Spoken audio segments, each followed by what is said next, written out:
ਸਤਨਾਮ ਸ਼੍ਰੀ ਵਾਹਿਗੁਰੂ ਸਾਹਿਬ JIO. ਅੱਜ ਆਪਾਂ ਮਾਈ ਭਾਗੋ ਜੀ ਦਾ ਜੀਵਨ ਦਾ ਇੱਕ ਪ੍ਰਸੰਗ ਬਾਬਾ ਬਲਵੰਤ ਸਿੰਘ ਜੀ ਦੀ ਲਿਖੀ ਹੋਈ ਮਾਲਵਾ ਇਤਿਹਾਸ ਵਿੱਚੋਂ ਸ਼੍ਰਵਣ ਕਰਾਂਗੇ ਜੀ। ਜਿਵੇਂ ਗੁਰ ਇਤਿਹਾਸ ਸ੍ਰੀ ਗੁਰੂ ਪ੍ਰਤਾਪ ਸੂਰਜ ਪ੍ਰਕਾਸ਼ ਵਿੱਚ ਭਾਈ ਸਾਹਿਬ ਭਾਈ ਸੰਤੋਖ ਸਿੰਘ ਜੀ ਮਾਈ ਭਾਗੋ ਜੀ ਬਾਰੇ ਰੁੱਤ 7ਵੀਂ ਅਧਿਆਏ ਪਹਿਲਾ ਅੰਸੂ 13 ਵਿੱਚ ਇਉਂ ਵਰਣਨ ਕਰਦੇ ਹਨ। ਦੋਹਰਾ ਦਾਹ ਕਰੇ ਸਿੱਖ ਪਰੇ ਗੁਰ ਏਕ ਸਿੰਘ ਤਬ ਆਏ ਹਾਥ ਜਰ ਬੇਲਤ ਭਇਓ ਨਾਰ ਪਰੀ ਇਕ ਥਾਏ। ਚੌਪਈ ਲਖ ਯਤ ਰਹੀ ਸੰਗ ਤੁਰ ਕਾਨੇ ਉਤਕ ਘਾਓ ਲਗੇ ਤਨ ਜਾਣੇ ਰਹੀ ਜੀਵਤ ਬਹਿ ਬਲ ਨਾਹੀ श्री प्रभ आप देखिए ताही सुन गुर मंद मंद मुस्काए राम ने तह सिख करे अगवाए चारण बीच परी पट फट्टे के तंग शस्त्र लगे पल कट्टे जाए खरे सतगुरु निहारी श्री मुख ते मुसाए उच्चारी पूता कारण आयह पीरी सुथन लाहे लई बेपीरी इस कह करुणा दृष्ट निहारी इम कह करुणा दृष्ट निहारी तन कावन की पीर बिदारी उठ तू चलिए संग हमारे चह मनोरथ पुर वह सारे सुनकर उठी बंदना ठानी अदक आनंदत गिरा बखानी जब माझे ते सिख गन चले रावर के दर्शन हित मिले तब मैं सुत की तर उरे आसा पहुंची आए तुम्हारे पासा यहाँ लड़न को कारण हेरा गुरहित उमक्यो हिय कनेरा मिल सिंघन के संग इथाई तुरकन साथ मचाए लड़ाई पुती सांग गर भी कर मेरे दुश्मन आन डुक्यो जब नेरे बलते हति परोवन कीना ऐंच तुरंग ते डार सो दीना अपर आन कै खैंच कृपान एक दोए वार करे बल ठान रावर दे कर हाथ बचाई अब बांछा मुझ रही ना काई सतगुर संग रहो नित अबै जगत कान की लज तज सबै बिगसे सतगुर वाक उचारा भलो मनोरथ तै उर धारा जन्म मरण ते अब छुट जै हैं लोक लाज क्यों लोक लाज को त्यागण कै है। ਅਸਲ ਗੱਲ ਇਹ ਸੀ ਕਿ ਮਾਈ ਭਾਗੋ ਇਸ ਵੇਲੇ ਮਰਦਾਵਾ ਭੇਸ ਵਿੱਚ ਲੜ ਰਹੀ ਸੀ। ਵੇਸ ਉਤਾਰ ਕੇ ਨਗਨ ਰਹਿਣ ਦੀ ਹਾਲਤ ਅੱਗੇ ਆਵੇਗੀ ਜਦੋਂ ਉਹ ਗਿਆਤ ਗਏ ਹੋ ਕੇ ਆਤਮ ਉਨਮਤਤਾ ਵਿੱਚ ਚਲੀ ਗਈ। ਪਰ ਮਰਿਆਦਾ ਪੁਰਸ਼ੋਤਮ ਸਤਿਗੁਰੂ ਸ੍ਰੀ ਗੁਰੂ ਗੋਬਿੰਦ ਸਿੰਘ ਸਾਹਿਬ ਜੀਆਂ ਨੇ ਉਸ ਨੂੰ ਫਿਰ ਬਸਤਰ ਪਹਿਨਵਾਏ। ਇਹ ਪ੍ਰਸੰਗ ਅੱਗੇ ਅੰਸੂ 22 ਅੰਕ 36 ਤੋਂ 41 ਤੱਕ ਇਉਂ ਵਰਣਨ ਕਰਦੇ ਹਨ।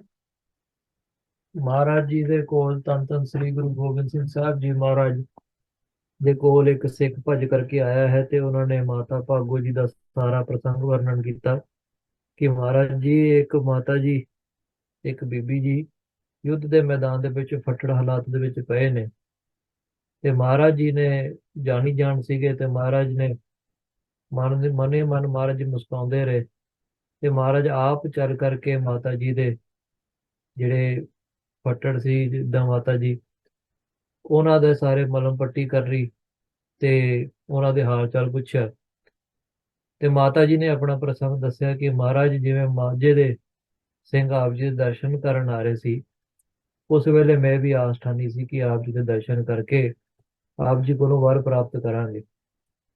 ਪਰ ਜਦ ਇੱਥੇ ਪਤਾ ਲੱਗਿਆ ਕਿ ਇੱਥੇ ਤਾਂ ਹੁਣ ਮਹਾਰਾਜ ਤੁਰਕਾਂ ਨੇ ਜਿਹੜਾ ਆ ਧਾਵਾ ਬੋਲਤਾ ਸਿੰਘਾਂ ਦੇ ਉੱਤੇ ਤੇ ਉਸੇ ਵੇਲੇ ਮੇਰੇ ਮਨ ਦੇ ਵਿੱਚ ਵੀ ਇਹ ਆਸ ਆਈ ਕਿਉਂ ਨਾ ਮੈਂ ਗੁਰੂ ਦੇ ਕਾਰਜ ਦੇ ਲਈ ਸ਼ਹੀਦੀ ਪ੍ਰਾਪਤ ਕਰਾਂ, ਮੈਂ ਵੀ ਜੰਗ ਦੇ ਵਿੱਚ ਲੜਾਂ ਤਾਂ ਕਿ ਮੇਰੇ ਉੱਤੇ ਵੀ ਗੁਰੂ ਦੀ ਅਪਾਰ ਕਿਰਪਾ ਹੋਵੇ। ਤੇ ਜੰਗ ਦੇ ਵਿੱਚ ਉਹ ਆਪਣੇ ਹਾਲਤ ਨੂੰ ਨਾ ਦੇਖਦੇ ਹੋਏ ਹੱਥ ਦੇ ਵਿੱਚ ਕਿਰਪਾਨ ਫੜ ਕੇ, ਜਿਵੇਂ ਦੁਰਗਾ ਯੁੱਧ ਕਰਦੀ ਹੈ ਯੁੱਧ ਦੇ ਮੈਦਾਨ ਦੇ ਵਿੱਚ, ਇਵੇਂ ਮਾਤਾ ਜੀ ਨੇ ਤੁਰਕਾਂ ਦੇ ਨਾਲ ਯੁੱਧ ਕੀਤਾ ਤੇ ਫੱਟੜ ਵੀ ਹੋਏ। ਤੇ ਅੱਗੇ ਜਦ ਮਹਾਰਾਜ ਜੀ ਮਾਤਾ ਜੀ ਨੂੰ ਮਿਲੇ ਨੇ, ਤੇ ਮਾਤਾ ਜੀ ਨੇ ਸਾਰਾ ਦੱਸਿਆ, ਮਹਾਰਾਜ ਮੇਰੇ ਉੱਤੇ ਆਪ ਜੀ ਜੇ ਖੁਸ਼ ਹੋ ਤੇ ਮੈਨੂੰ ਆਪ ਜੀ ਵਰ ਬਖਸ਼ੋ ਕਿ ਮੈਂ ਆਪ ਜੀ ਦੇ ਨਾਮ ਦੇ ਰੰਗ ਦੇ ਨਾਲ ਹਮੇਸ਼ਾ ਹੀ ਰਤੀ ਰਵਾਂ। ਤੇ ਇਹੋ ਜੀ ਕਿਰਪਾ ਦ੍ਰਿਸ਼ਟੀ ਧੰਨ ਧੰਨ ਸ੍ਰੀ ਗੁਰੂ ਗੋਬਿੰਦ ਸਿੰਘ ਸਾਹਿਬ ਮਹਾਰਾਜ ਨੇ ਕੀਤੀ ਹੈ ਕਿ ਉਹਨਾਂ ਨੇ ਆਪਣੀ ਜਿਹੜੀ ਸੁੱਧ ਬੁੱਧ ਸੀ ਸਰੀਰ ਦਾ, ਸਾਰਾ ਹੀ ਉਹਨਾਂ ਨੂੰ ਵਿਸਰ ਗਿਆ।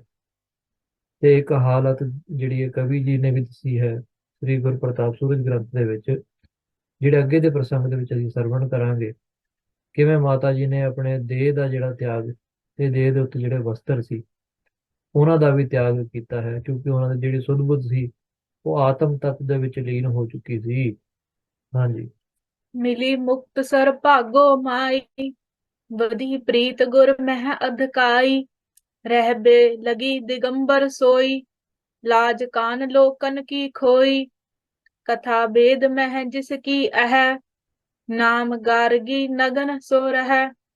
परमहंसनी बड अवधूता, तिम भागो गुर दिग अवधूता। गर्वी सांग हाथ मह धरै, सदा आनंद एक रस थिरै। के तक मास नगन जब रही, एक दिन देख निकट गुर कही। सुन माई भागो सचियारी, कुल न हर ससुरार उबारी। परम हंस अवस्था पाई, तुझको दोष न लगै कदाई। रहन दिगंबर तुझ बनियाई, एक रस बृत भई लिवलाई। तन हंता सब हृदय विनाशी, पायो परम रूप अविनाशी। तो संग तो रहत हमारे, पहर काछ लग सिर दस्तारे। ऊपर चीर चादरा लीजै, देह अछादो समा भतीजै। सुन गुर हुक्म मान तिन लीना, वस्त्र शरीर अछादन कीना। कर मह सांग सदा गह राखे, रह संग गुर के अबलाखे। ਧੰਨ ਧੰਨ ਸ੍ਰੀ ਗੁਰੂ ਗੋਬਿੰਦ ਸਿੰਘ ਜੀ ਮਹਾਰਾਜ ਨੇ ਫਿਰ ਬਚਨ ਕੀਤੇ ਹਨ ਮਾਈ ਭਾਗੋ ਜੀ ਨੂੰ। ਮਾਈ ਭਾਗੋ ਜੀ ਦੇ ਜਿਹੜੇ ਪਰਿਵਾਰ ਸੀ, ਮਾਤਾ ਪਿਤਾ ਸੀ, ਉਹਨਾਂ ਨੇ ਇਹ ਵਾਰਤਾ ਗੁਰੂ ਗੋਬਿੰਦ ਸਿੰਘ ਜੀ ਮਹਾਰਾਜ ਨੂੰ ਪਹੁੰਚਾਉਣੀ ਕੀਤੀ ਕਿ ਮਹਾਰਾਜ ਜੀ ਸਾਡੀ ਪੁੱਤਰੀ ਇਹੋ ਜਿਹੀ ਅਵਸਥਾ ਦੇ ਵਿੱਚ ਆਈ ਹੈ ਕਿ ਉਹਨੇ ਆਪਣੇ ਤਨ ਤੋਂ ਵੀ ਸਾਰੇ ਵਸਤਰ ਲਾਹ ਦਿੱਤੇ ਹਨ, ਤੇ ਸਾਨੂੰ ਇਸ ਗੱਲ ਦੀ ਲਾਜ ਲੱਗਦੀ ਹੈ। ਪਿੰਡ ਵਾਲੇ ਵੀ ਸਾਨੂੰ ਤਰ੍ਹਾਂ ਤਰ੍ਹਾਂ ਦੀਆਂ ਗੱਲਾਂ ਕਹਿੰਦੇ ਹਨ, ਤੇ ਅਸੀਂ ਇਹ ਚਾਹੁੰਦੇ ਹਾਂ ਕਿ ਸਾਡਾ ਵੰਸ਼ ਅੱਗੇ ਚੱਲੇ। ਪਰ ਜੇ ਇਹੋ ਜਿਹੀ ਅਵਸਥਾ ਦੇ ਵਿੱਚ ਮਾਈ ਭਾਗੋ ਜੀ ਰਹਿਣਗੇ, ਕਿਸ ਪ੍ਰਕਾਰ ਅਸੀਂ ਪਿੰਡ ਦੇ ਵਿੱਚ ਰਹਾਂਗੇ, ਕਿਵੇਂ ਆਪਾਂ ਹਾਰ ਵਿਹਾਰ ਕਰਾਂਗੇ। ਆਪ ਜੀ ਆ ਕਰਕੇ ਮਾਤਾ ਜੀ ਨੂੰ ਸਮਝਾਉਣਾ ਕਰੋ। ਸੋ ਇਸ ਤਰੀਕੇ ਨਾਲ ਮੁਕਤਸਰ ਦੇ ਪਾਵਨ ਪਵਿੱਤਰ ਧਰਤੀ ਦੇ ਉੱਤੇ ਮਹਾਰਾਜ ਜੀ ਨੇ ਉਤਾਰਾ ਕੀਤਾ। ਮਾਈ ਭਾਗੋ ਜੀ ਨੂੰ ਸਾਰਾ ਹਾਲ ਪੇਸ਼ ਕਰਕੇ ਸਾਰਾ ਦੱਸਿਆ, ਜਿਵੇਂ ਆਪ ਜੀ ਰਹਿੰਦੇ ਹੋ ਦਿਗੰਬਰ ਅਵਸਥਾ ਦੇ ਵਿੱਚ ਰਹਿੰਦੇ ਹੋ, ਤਨ ਦੇ ਉੱਤੇ ਕੋਈ ਵਸਤਰ ਨਹੀਂ ਲਾਉਂਦੇ। ਆਪ ਜੀ ਨੂੰ ਤਾਂ ਕੋਈ ਇਸ ਗੱਲ ਦੀ ਲਾਜ ਨਹੀਂ ਲੱਗਦੀ, ਕਿਉਂਕਿ ਆਪ ਜੀ ਜਿਹੜੀ ਇਹ ਅਵਸਥਾ ਹੈ, ਆਪ ਜੀ ਨੇ ਸੰਸਾਰ ਦਾ ਮੋਹ ਤਿਆਗਿਆ ਹੋਇਆ ਹੈ, ਸਰੀਰ ਦਾ ਮੋਹ ਤਿਆਗਿਆ ਹੋਇਆ ਹੈ, ਤੇ ਆਪ ਜੀ ਪਰਮ ਤਤ ਪਰਮਾਤਮਾ ਆਤਮ ਸਰੂਪ ਦੇ ਵਿੱਚ ਸਥਿਰ ਰਹਿੰਦੇ ਹੋ। ਇੱਕਦਮ ਤੁਹਾਡੀ ਅਵਸਥਾ ਜਿਹੜੀ ਹੈ ਉਸ ਆਤਮ ਤਤ ਤੋਂ ਥੱਲੇ ਨਹੀਂ ਉਤਰਦੀ। ਤੁਸੀਂ ਇੱਕ ਬਿਰਤੀ ਇਕਜੁੱਟ ਹੋ ਕਰਕੇ ਸੁਣ ਸਮਾਧ ਦੇ ਵਿੱਚ ਸਥਿਰ ਹੋ। ਆਪ ਜੀ ਨੂੰ ਨਾਮ ਦੇ ਰੰਗ ਲੱਗੇ ਹੋਏ ਹਨ, ਸੋ ਇਸ ਕਰਕੇ ਆਪ ਜੀ ਨੂੰ ਇਹ ਅਵਸਥਾ ਬਣੇ ਆਉਂਦੀ ਹੈ। ਆਪ ਜੀ ਨੂੰ ਇਸ ਦਾ ਕੋਈ ਆਰੋਪ ਨਹੀਂ ਲੱਗਦਾ ਤਨ ਦੇ ਉੱਤੇ ਅਵਸਥਾ ਨਾ ਲਾਉਣ ਦੇ। ਪਰ ਕਿਉਂਕਿ ਆਪ ਜੀ ਦੇ ਮਾਤਾ ਪਿਤਾ ਨੇ ਬੇਨਤੀ ਕੀਤੀ ਹੈ, ਸੋ ਇਸ ਕਰਕੇ ਮੇਰੀ ਆਪ ਜੀ ਨੂੰ ਇਹ ਬੇਨਤੀ ਹੈ ਜਾਂ ਹੁਕਮ ਲਾਓ। ਗੁਰੂ ਮਹਾਰਾਜ ਕਹਿੰਦੇ ਨੇ ਕਿ ਆਪ ਜੀ, ਜਿਵੇਂ ਵੇਦਾਂ ਦੇ ਵਿੱਚ ਗੱਲ ਆਉਂਦੀ ਹੈ ਕਿ ਗਾਰਗੀ ਜੀ ਹੋਏ ਨੇ, ਉਸੇ ਤਰੀਕੇ ਨਾਲ ਆਪ ਜੀ ਦਾ ਜਿਹੜਾ ਇਹ ਅਵਤਾਰ ਮੰਨਿਆ ਗਿਆ ਹੈ। ਗਾਰਗੀ ਜੀ ਵੀ ਇਹੀ ਅਵਸਥਾ ਦੇ ਵਿੱਚ ਸੀਗੇ, ਆਤਮ ਤੱਤ ਦੇ ਵਿੱਚ ਸਥਿਰ ਰਹਿੰਦੇ ਸੀ। ਇਵੇਂ ਹੀ ਆਪ ਜੀ ਵੀ ਇਦਾਂ ਹੀ ਰਹਿੰਦੇ ਹੋ, ਤਨ ਦੇ ਉੱਤੇ ਵਸਤਰ ਨਹੀਂ ਲਾਉਂਦੇ ਤੇ ਹੱਥ ਦੇ ਵਿੱਚ ਗੜਵੀ ਫੜਦੇ ਹੋ ਤੇ ਨਾਮ ਦੇ ਰੰਗ ਦੇ ਵਿੱਚ ਰੰਗੇ ਰਹਿੰਦੇ ਹੋ। ਪਰ ਹੁਣ ਤੋਂ ਮੇਰਾ ਇਹ ਆਪ ਜੀ ਹੁਕਮ ਮੰਨੋ ਕਿ ਜੇ ਆਪ ਜੀ ਨੇ ਗੁਰੂ ਪੰਥ ਦੇ ਵਿੱਚ ਰਹਿਣਾ, ਆਪ ਜੀ ਨੇ ਜੇ ਸਾਡੇ ਨਾਲ ਰਹਿਣਾ, ਸਾਡੀ ਖੁਸ਼ੀਆਂ ਪ੍ਰਾਪਤ ਕਰਨੀਆਂ ਨੇ, ਮਾਤਾ ਪਿਤਾ ਦੀ ਆਗਿਆ ਦੇ ਵਿੱਚ ਵੀ ਰਹੀਏ, ਸੋ ਆਪ ਜੀ ਤਨ ਦੇ ਉੱਤੇ ਵਸਤਰ ਲਾਓ, ਕਛਹਿਰਾ ਪਾਓ ਤੇ ਸਿਰ ਨੂੰ ਢੱਕ ਕਰਕੇ ਰਹੋ ਜੀ। ਜਿਵੇਂ ਗੁਰ ਇਤਿਹਾਸ ਅੰਦਰ ਮਾਈ ਭਾਗੋ ਜੀ ਬਾਰੇ ਉਪਰੋਕਤ ਵਰਣਨ ਹੈ, ਉਹਨਾਂ ਨੇ ਕੁਲ ਲਾਜ, ਵੇਦ ਲਾਜ, ਲੋਕ ਲਾਜ ਸਭ ਤਿਆਗ ਕੇ ਸ੍ਰੀ ਗੁਰੂ ਗੋਬਿੰਦ ਸਿੰਘ ਜੀਆਂ ਦੇ ਚਰਨਾਂ 'ਚ ਹਜੂਰ ਸਾਹਿਬ, ਨਾਨਕ ਝੀਰਾ, ਮੈਸੂਰ ਸਟੇਟ ਜਾ ਕੇ ਸਰੀਰ ਤਿਆਗਿਆ।